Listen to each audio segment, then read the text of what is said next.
নির্বাচনের পরিবেশের কথা যদি বলি, প্রচারণার পরিবেশ কেমন দেখছেন এবং নির্বাচন নিয়ে কোনো শঙ্কা দেখেন কি না, সামগ্রিক বিষয় শুনতে চাই আপনার কাছ থেকে। ধন্যবাদ আপনাকে। যারা শুনছেন আমার শুভেচ্ছা অভিনন্দন, আমার সহালোচককে শুভেচ্ছা।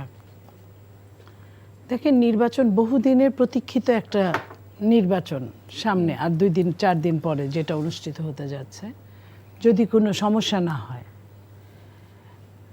এইটা একটা গণতন্ত্রের জন্য এই দেশের মানুষ যুদ্ধ করেছে, জীবন দিয়েছে, আহত হয়েছে, পঙ্গু হয়েছে। এরপরে একটা সরকার, অনির্বাচিত সরকারকে দেশের প্রয়োজন আনা হয়েছে। তাদেরকে অনেকবার বলার পরে একটা কাঙ্ক্ষিত নির্বাচিত সরকার কি আনা যেত না, সেই জন্যই আমি সবার রিকোয়েস্টের কথাই বললাম, যেটা বাস্তব সেটাই তুলে ধরলাম। তাদেরকে আনা হয়েছে এবং তাদের কাছেও বহুদিন চাওয়ার পরে এই নির্বাচনের ডেট যদি ঠিকঠাক সময় মতো হয়। কিন্তু এই নির্বাচন যতদিন যাবৎ এগিয়ে আসছে, নির্বাচনের ডেট হওয়ার পরে থেকে জুন মাস থেকে, ততদিন থেকেই এই নির্বাচন নিয়ে অনেক রকম কথা, মুখরোচক কথা বাজারে চালু আছে।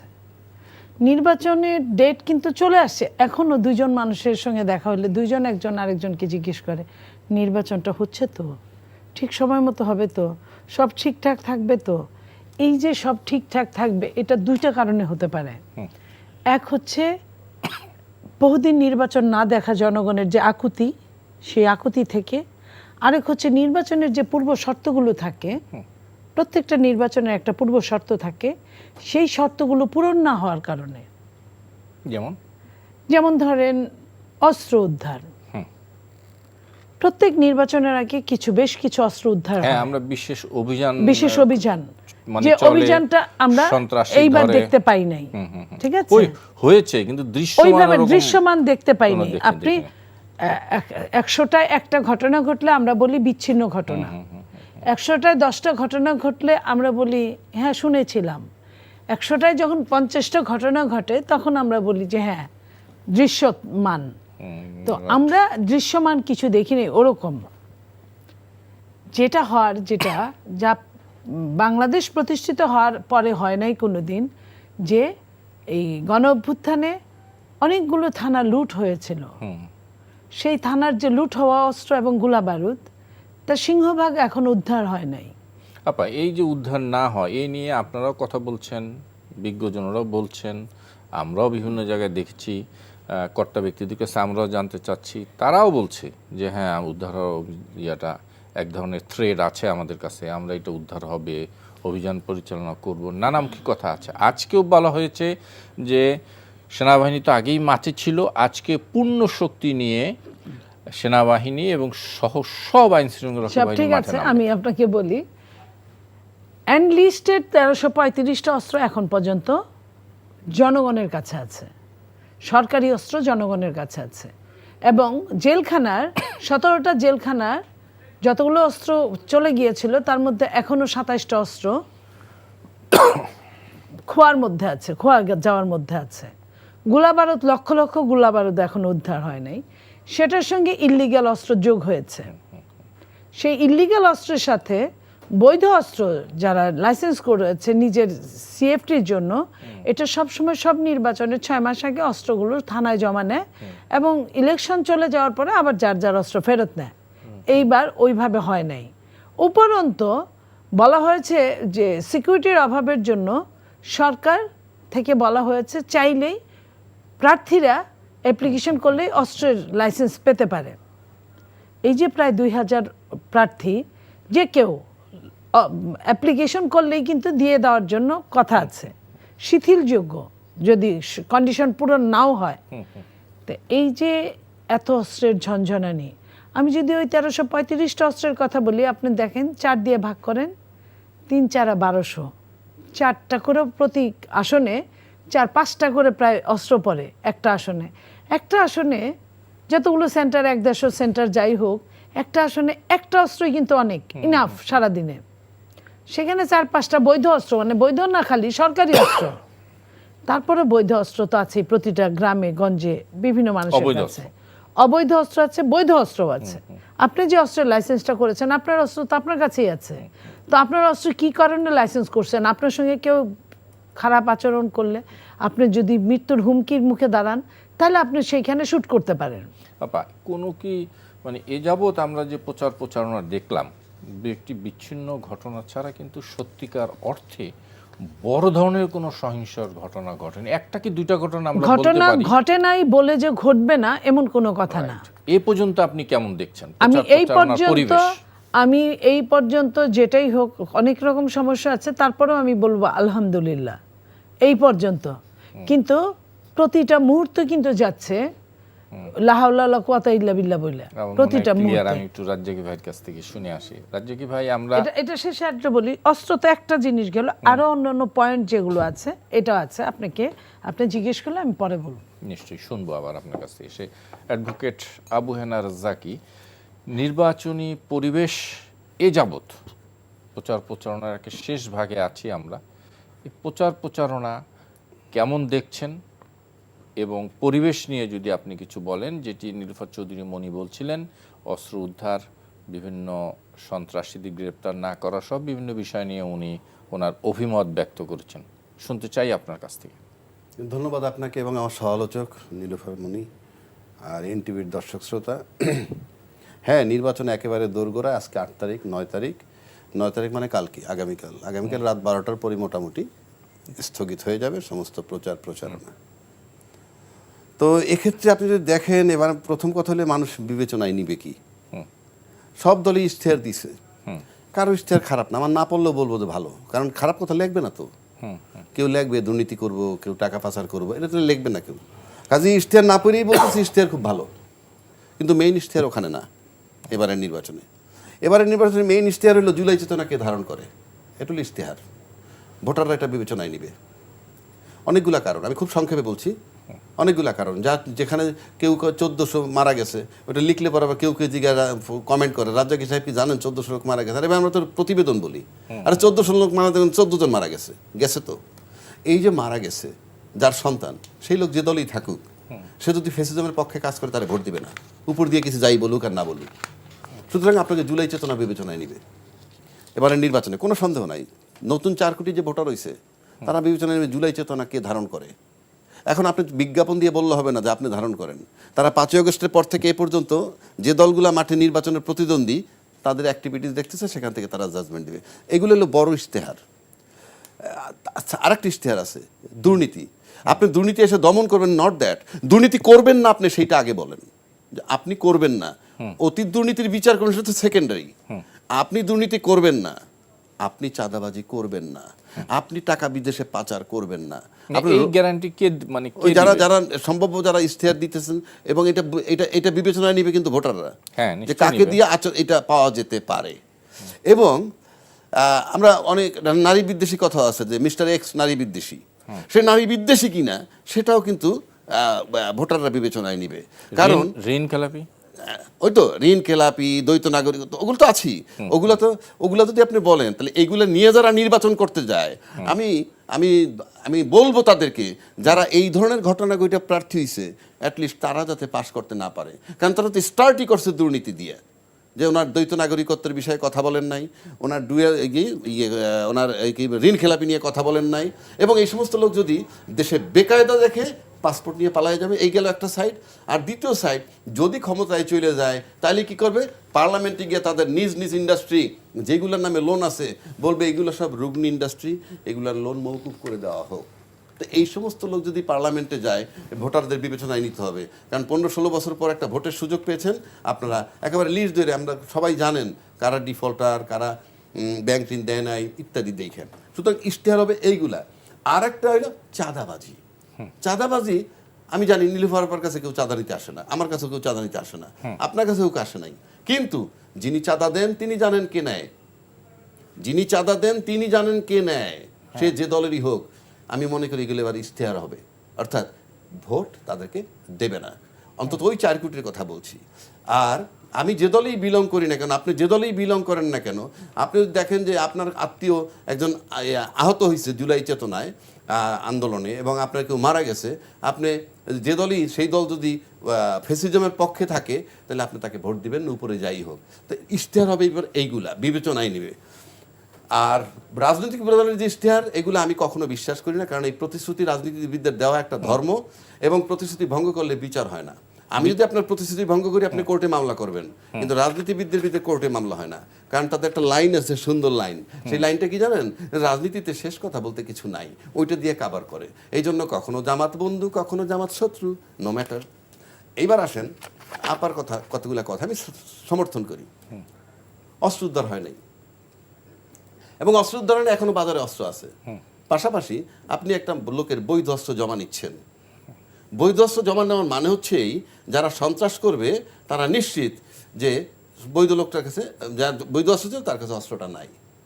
আপনি কিন্তু এই একটা 32টা ফ্ল্যাটের একটা বাড়িতেও যদি জানে যে এখানে এক ভদ্রলোক আছে যার 2জন গানম্যান আছে, অথবা তার 2টা রিভলভার আছে লাইসেন্সদারি, এটা যখন জমা নিয়ে নেয়, তখন ওই সন্ত্রাসীরা জানে যে এই বিল্ডিংটা অস্ত্রমুক্ত।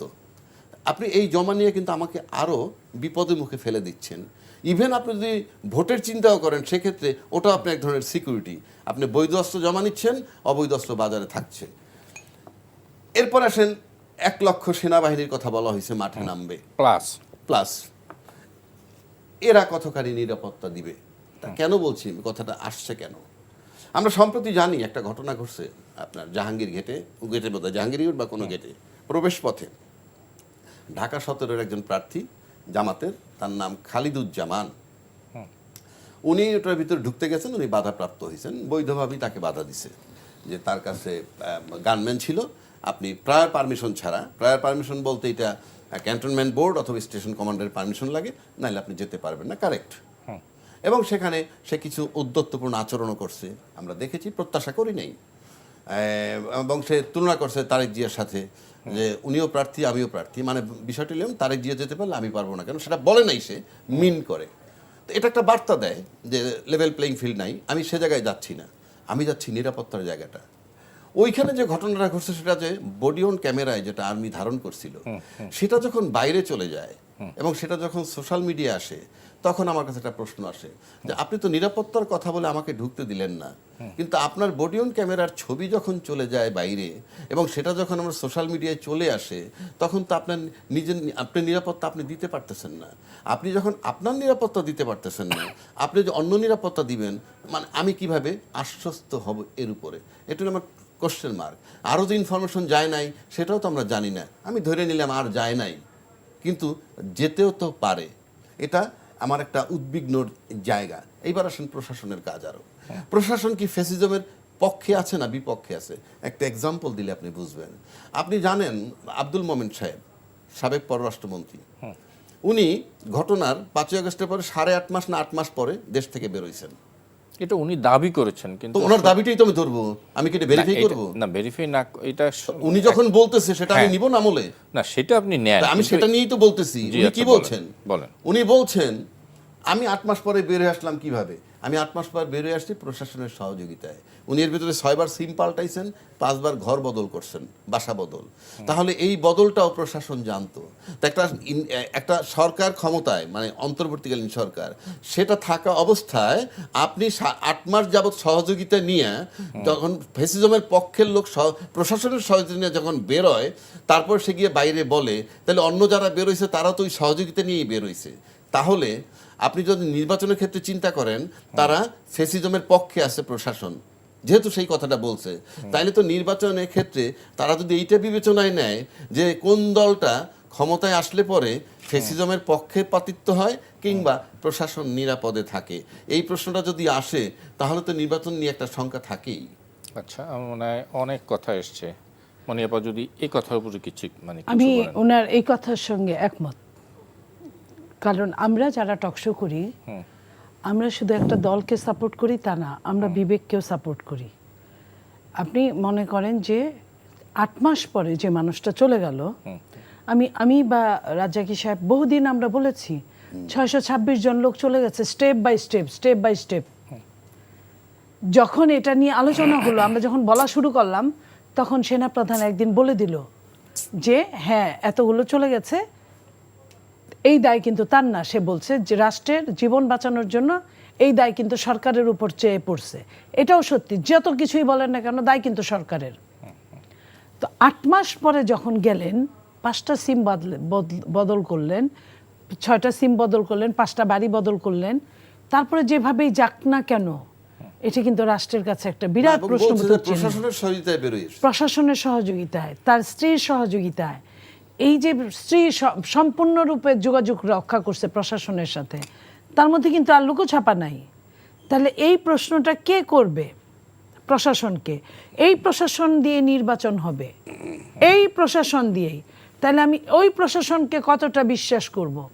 আমি আরেকটা কথা আজকে আসে, আমি নাম বলছি না, কোনো একজন মানুষ 1-11 সময় আমলা, আপার ক্লাসের আমলার ফ্যামিলি বুঝেন যে 1-11 সময় যে বিএনপির সাথে যারা ছিল, বড় আমলা হোক, তারা প্রত্যেকেই কট হওয়ার পথে। উনি পালিয়ে চলে গেছেন দেশ ছেড়ে।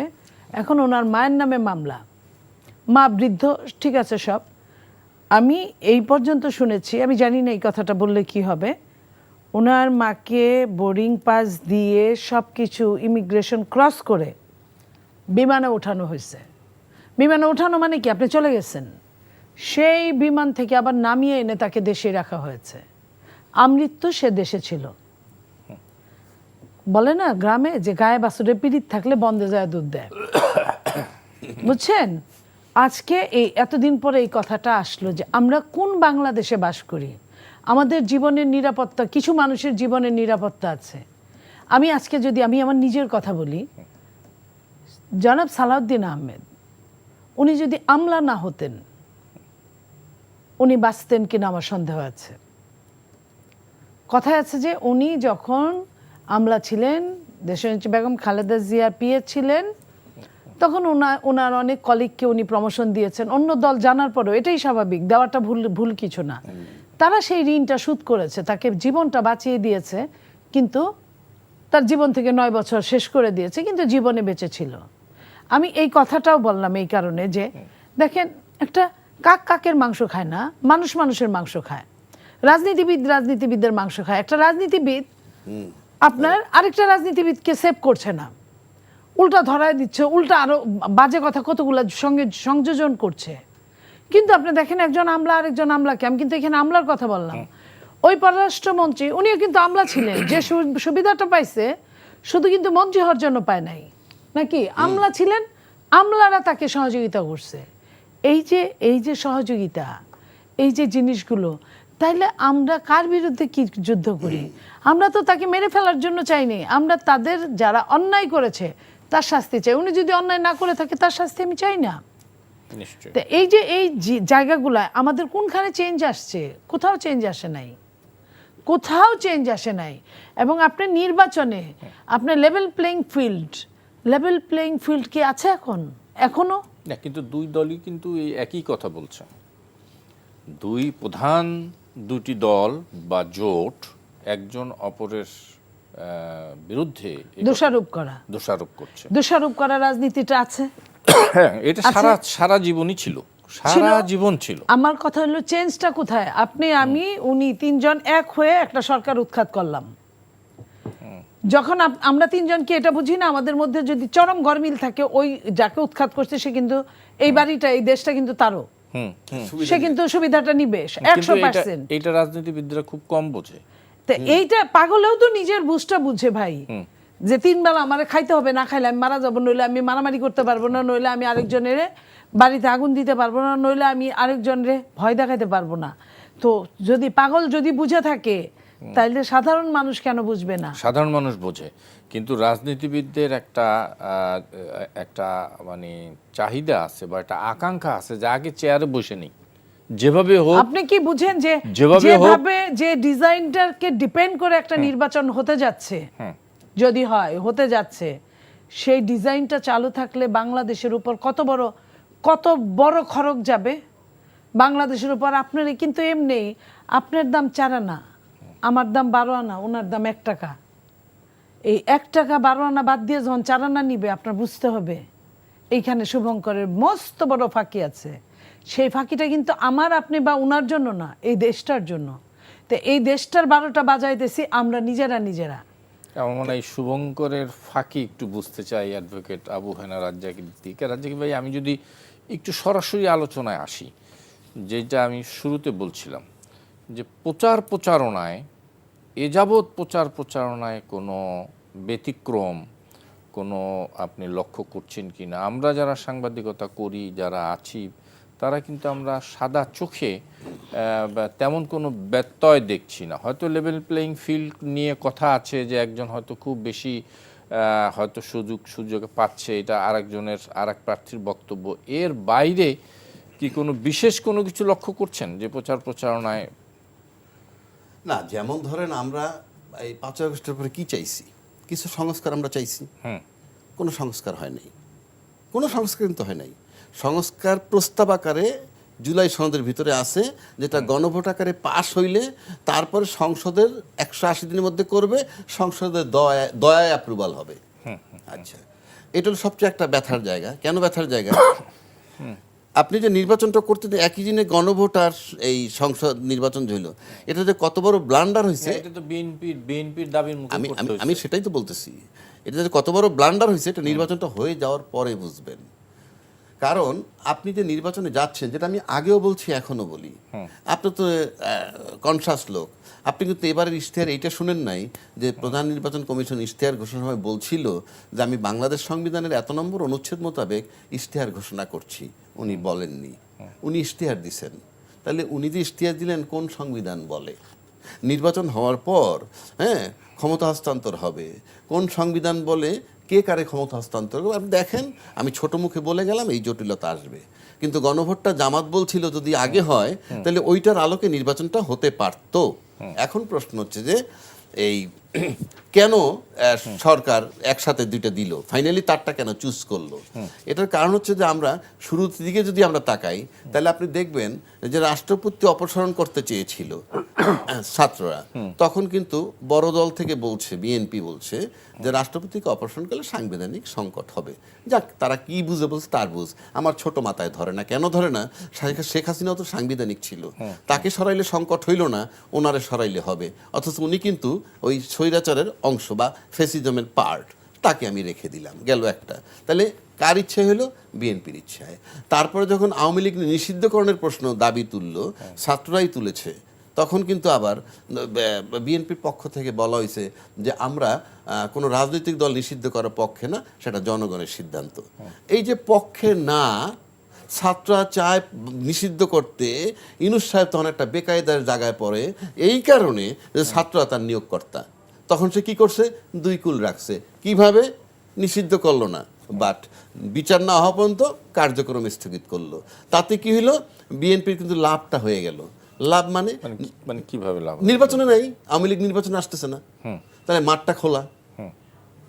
দল নিষিদ্ধ হইল না, দলের সমর্থনটাও রাখলো। কিন্তু বিএনপি নিষিদ্ধ চাইলো না কেন? চাইলো না কেন সেটা তো বললামই। তারা যে চাইলো না কেন, জনগণের ইচ্ছা গেল। তাহলে ইউনূস সাহেবকে একটা মধ্যপন্থী জায়গায় যাইতে হয়েছে। গণভোট নিয়ে ওনাকে ঠিক, তার মানে ম্যাক্সিমাম ক্ষেত্রে কিন্তু বড় দলের সিদ্ধান্তে কাজগুলো হয়েছে, সেগুলা ভুল হয়েছে কিনা সেটা এখন বিচারের জায়গা আমাদের আসছে। এই যে গণভোটটা একই দিনে নিল, সেটা কিন্তু বড় দলের সিদ্ধান্তে, কিন্তু আলটিমেটলি যে রং হয়েছে, আমার ধারণা বড় দলও এখন বোঝে, আমার ধারণা। কিন্তু আপনি হয়তো ডিসক্লোজ করবেন না, কারণ হচ্ছে এই আমরা যেমন ছোট ছোট পোলাপানগুলো অনেকগুলো কথা বলছে, তখন তাদেরকে আমরা ইস্টে পাকা বলছি, কিন্তু বয়স কিন্তু কারো 25-এর নিচে না, উপরে ছাড়া। পার্লামেন্টের মেম্বার যদি 25-এ আপনি হইতে পারেন, এমপি হইলে তারা কিন্তু 70 বছরের বয়সের বা 59 বছরের বয়সের সচিবও তারা স্যার ডাকে।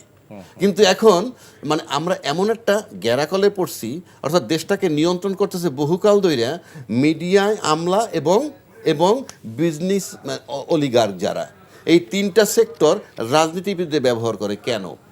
বিষয়টা হচ্ছে এই সব কিছুর ঘুরে সূত্র হইল টাকা, সব কিছুর কেন্দ্রবিন্দু ঘুরে ফিরে টাকা। এই টাকাটা কিন্তু একমাত্র বিজনেসম্যানদের কাছে, বিজনেস অলিগার্ক রাজনীতিবিদদের কাছে টাকা নাই। শেষ করতে দেন।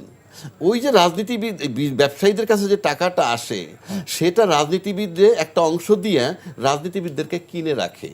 ফলে উনি যে ব্যাংকের ডিফল্টার, সেটা রাজনীতিবিদরা যে দল ক্ষমতায় থাকে তাকে সেভ করে। আমি কি বুঝাইতে পারছি আপনাকে? বুঝাতে পারছি, কিন্তু আপনি এত সরলীকরণ করে বলছেন। আমি যে সেটা আপনি রাজনীতিবিদদের টাকা পাবে কোথায়? আপনি তো টাকাটা দুইটা ওয়ে, চাঁদাবাজি আর যদি এইভাবে পান, এছাড়া রাস্তাটা কোথায়? নিজস্ব কিছু নাই। সেটা তো অন্য কথা।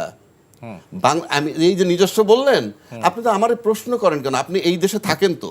না, আপনার মতন এরকম এত ঘনিষ্ঠভাবে তো আমি জানি তো না সবকিছু। আমি তো সরলীকরণ 100 ভাগ করি নাই, করছি। 100 না করলেও বাদও রাখেন নাই। বাংলাদেশে কোথাও, পৃথিবীর কোনো দেশে, উন্নত বিশ্বে রাজনীতিবিদ কোনো পরিচয় নাই।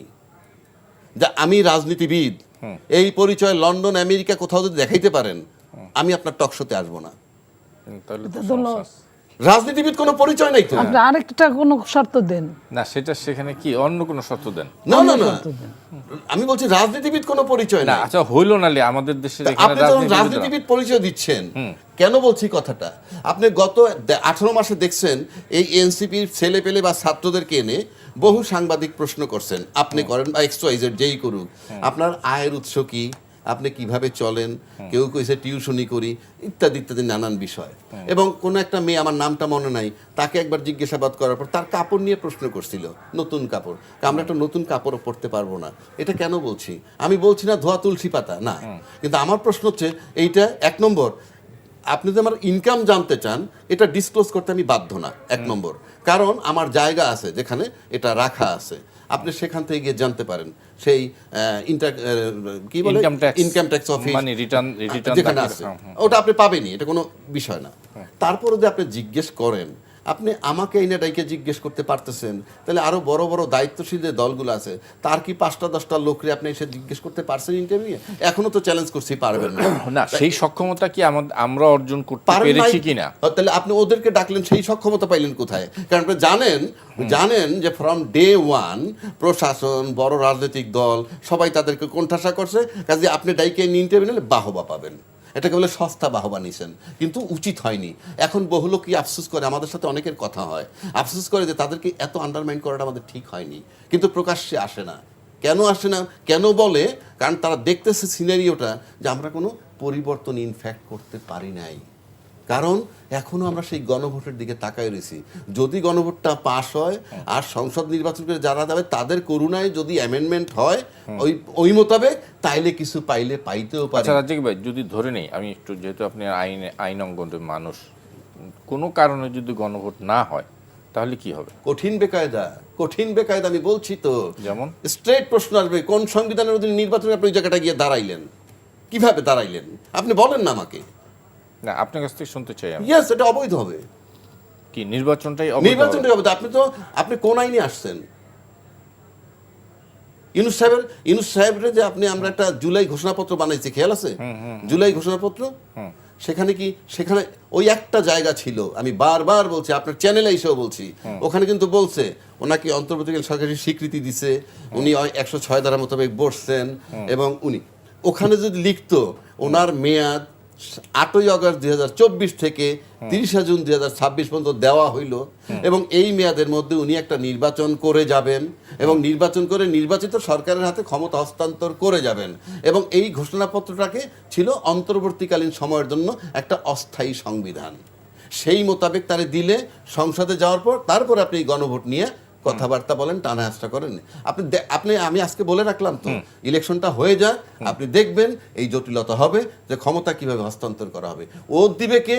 ইতিমধ্যে আসিফ নজরুল সাহেব বলে প্রধান নির্বাচন কমিশনার দিবেন। না, উনি ডাইরেক্ট মানে বলে নাই, উনি অপশনগুলো বলেছে যে অপশন মোতাবেক সে দিতে পারে। হ্যাঁ, আপনি তো আপনি যে সংসদ সদস্য হইলেন, আপনি কোন আইন মোতাবেক, আপনি তো একটা বৈধ লোক গিয়ে সামনে দাঁড়াবেন, হ্যাঁ, সেইটা তো দাঁড়াইতে হবে। তো সেটা আপনি দাঁড়াইছেন কি, এই প্রশ্ন আসবে, দেখেন আপনি।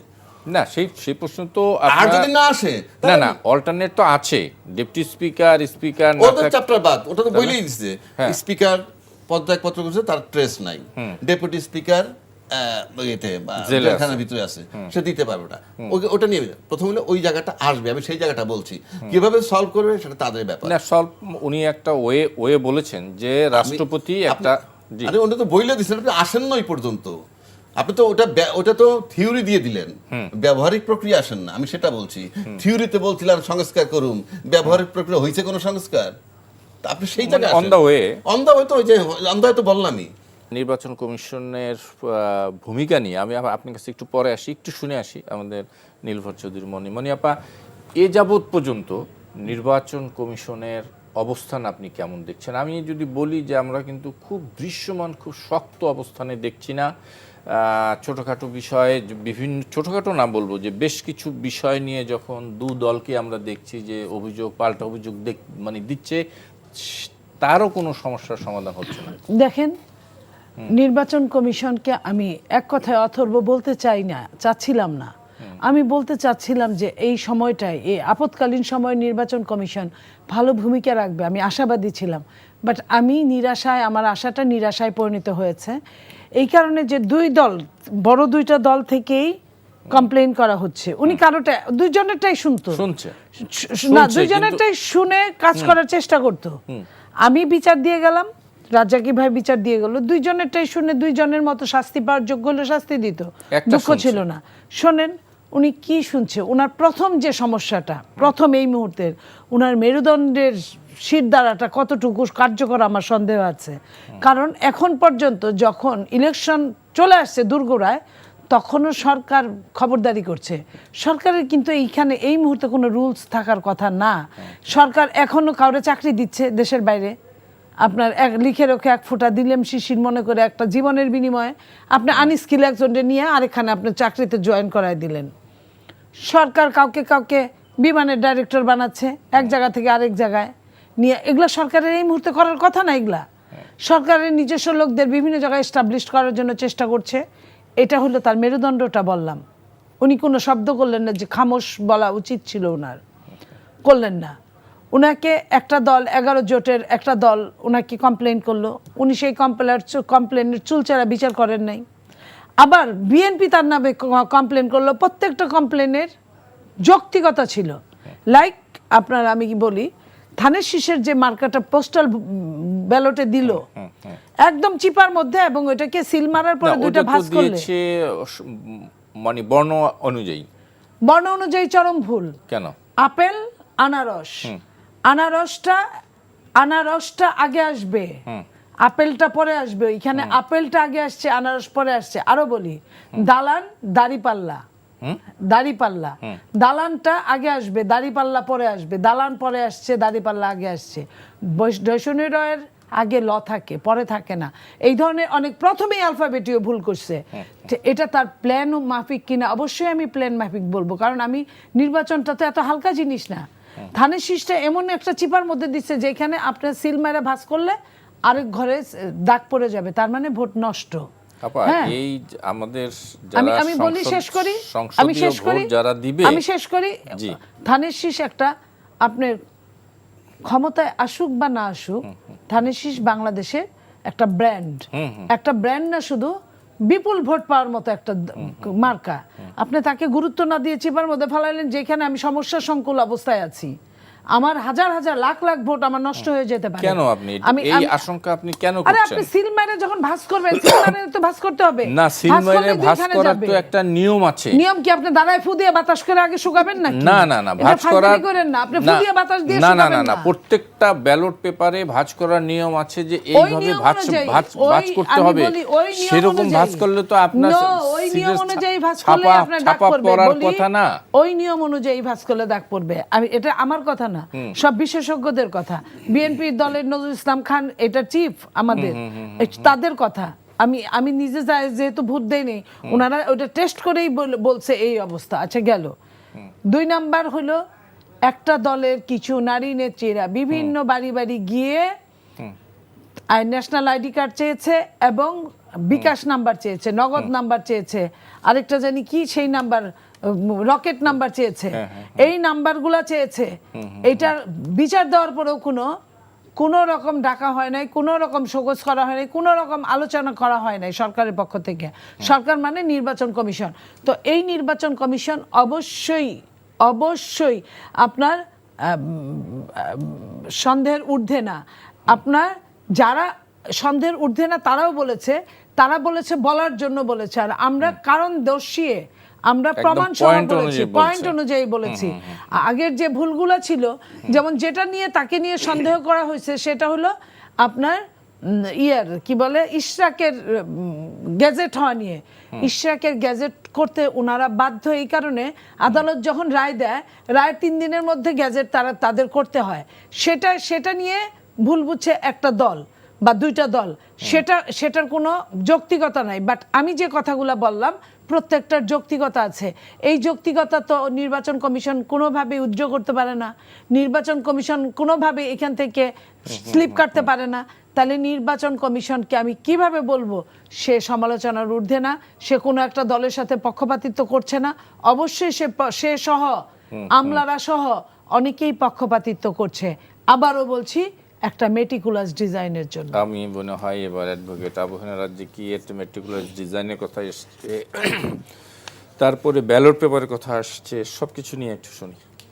ধর এবারই দেখলাম মানে 5ই আগস্টের পর থেকে মেটিকুলাস ডিজাইন এই শব্দটা চলে আসতেছে একেবারে লম্বা সময় ধরে। মব, মেটিকুলাস, তারপরে মব, তারপরে ধরেন এই বানানো, ছাপানো, ব্যালট ছাপানো, সিল বানানো, সিল বানাইলে ব্যালট বানাইলে বলবে না। তারপরে আমি ওইটাই তো বলতেছি। তারপরে ধরেন কতগুলো শব্দ, গুপ্ত, সুপ্ত, তারপরে এক দলের লোক আরেক দলে ওই পরিচয় গোপন করে থাকা, এই গুপ্ত সুপ্তর মধ্যে পড়ে। এগুলা এবার প্রথম পেয়েছি, মানে এই শব্দগুলা নতুন হয়েছে। এখন যদি আপনি রাজনীতি ধরেন যে আমি কৌশল করব, আমি কৌশল করলে তো আমার কিছু করার নাই। এখন আমি যদি বলি আপনি সুপ্ত রাজনীতি করেন বা গুপ্ত রাজনীতি করেন, এটা আপনার যদি কৌশল হয় সেটা আপনার কৌশল থাকতে পারে। আমি সেই কৌশল নিতে পারতেছি না, এটা আমার ব্যর্থতা। কিন্তু আপনার কৌশল তো অপরাধ নয়, কারণ রাজনীতিতে আপনি তো উইন করবেন।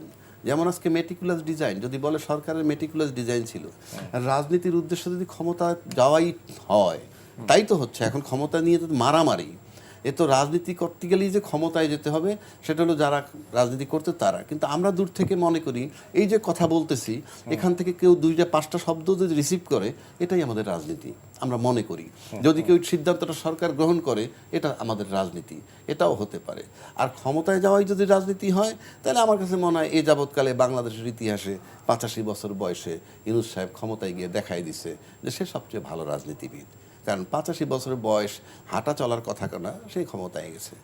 এখন আসেন, আমি আপার কথা দ্বিমত করছি না, অ্যালফাবেটিক্যালি বলতেছেন, সেখানে অনেক ব্যাপার আছে, স্বরের পরে আকারের সম্পর্ক ইত্যাদি ইত্যাদি। তার অভিযোগ আমি সব আমলে নিলাম যে কারেক্ট। কিন্তু প্রশ্ন হচ্ছে যে যেই ব্যালটটা ছাপা হয়েছে এখানে মাত্র 2টা মার্কাই অন্যতম, 3টা যদি ধরি, একটা লাঙ্গল, একটা দাড়িপাল্লা, একটা ধানের শীষ, শাপলাকলি একটা, হ্যাঁ শাপলাকলি। আমি নিচের থেকে আসছি কেন, বড়টাকে সব শেষে বলতে হয়। তাহলে আপনি শাপলাকলি, লাঙ্গল, তারপরে দাড়িপাল্লা আসেন, তারপরে ধানের শীষ। এই মার্কাগুলো যেখানেই থাকুক কারো ভুল হওয়ার কথা না।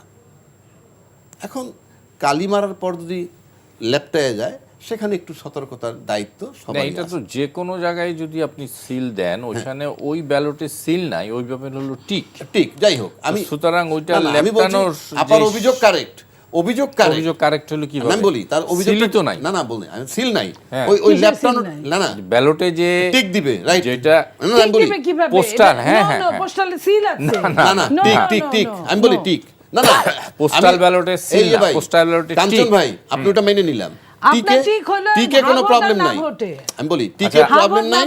আচ্ছা আমি বলি টিকে প্রবলেম নাই, তার অভিযোগটা ধরে নিলাম যে একটা চিপায় পড়ছে। কিন্তু এই মার্কা চারটাকে ভোলার কথা না কারো, ওটা খুঁজে বের করবি। অ্যাটলিস্ট ধানের শীষ, দাড়িপাল্লা, এইটা খুঁজে না পাওয়ার কোনো কারণ নাই। তবে যে স্বচ্ছতাটা উনি চাইছিল এটা হইলে আরো ভালো হইতো। কিন্তু আমি অন্য জায়গায় যাই নির্বাচন কমিশনের একটা বিষয় নিয়ে। সেটা হলো আপনি দেখেন নির্বাচন কমিশন, আপনি কি মনে আছে যে ছোট্ট করে বলবেন, চিঠি দিয়ে বলছিল ডিসি এবং বিভাগীয় কমিশনাররে যে জাতীয় নির্বাচনের আগে অন্য কোনো নির্বাচন হতে পারবে না। সেই চিঠির ভিত্তিতে শাহজালাল বিশ্ববিদ্যালয়ের নির্বাচন বাতিল হয়ে গেছে এবং হাইকোর্ট পর্যন্ত গড়াইছে। এবং ওই চিঠিতে লেখা ছিল এই যে জাতীয় সংসদ নির্বাচন এবং গণভোটের উপরে যাতে প্রভাব না বিস্তার করে সেই জন্য এটা বন্ধ করা হয়েছে। অথচ আমরা সবাই বলছি, নীলুফার পরও বলছে যে বিশ্ববিদ্যালয় নির্বাচনে জাতীয় পর্যায়ে কোনো প্রভাব পড়ে না। তাহলে এবার মনে হইতেছিল ওই চিঠিতে যে প্রভাব পড়তো। এই যে প্রভাব পড়তো সেটাকে ইলেকশন কমিশন থামায় দিল, এটার মানে কারণ আপনি তো ওই নির্বাচন থামাইতে পারবেন না, এই কারণে ওটা আপনার অধীনস্থ না, ওটার জন্য ডিসি ব্যবহার হবে না, এসপি ব্যবহার হবে না, আপনার নির্বাচন কমিশন লোক ব্যবহার হবে না, আপনি বন্ধ করলেন কার ইশারায়, কেন? অর্থাৎ এই যে প্রভাব পড়তো এটাকে আমি ইনডাইরেক্ট ইলেকশন ইঞ্জিনিয়ারিং এর শেষ করতে প্রথম হবে আমার। পার্ট মনে করতেছি, এবং এটা দিয়ে প্রমাণ করছে ইলেকশন কমিশন যে সে বড় দল দ্বারা প্রভাবিত এবং সে নিরপেক্ষ নয়। মনি আপা একেবারে 30 সেকেন্ডে আপনি বলে দিলে আমার শেষ করতে হবে, একদম 30 সেকেন্ড। দেখেন এখন যেটাই বলি না কেন, ইলেকশন হয়ে যাবে। আসছে দোরগোড়ায়, ইলেকশন হওয়ার জন্য সরকারকে অবশ্যই অবশ্যই যা করছে করছে, নির্বাচন কমিশন যা করছে করছে, ভোটটা যেন সঠিক হয়, ভোটটা যেন আমার ভোট আমি দিব, প্রত্যেকটা মানুষ ভোটার যেন বিবেকের তাড়নায় ভোট দিতে যায় এবং সাহস নিয়ে এবং সত্যিকার অর্থে জীবনের নিরাপত্তা নিয়ে যেন এবং একটা ভোটটা দিতে পারে। সুষ্ঠু নির্বাচন হোক, সুষ্ঠু এই নির্বাচন প্রত্যাশাই যাতে হতে আমাদের পারে, চাই। মানুষের প্রত্যেকটা, আপনার জীবনের যতটা দাম জি, নিশ্চয়ই। এই দেশের রাষ্ট্রপ্রধানের জীবনের ঠিক ততটাই দাম আমার কাছে, এবং এই দেশের একজন ভিক্ষুকের জীবনেরও ঠিক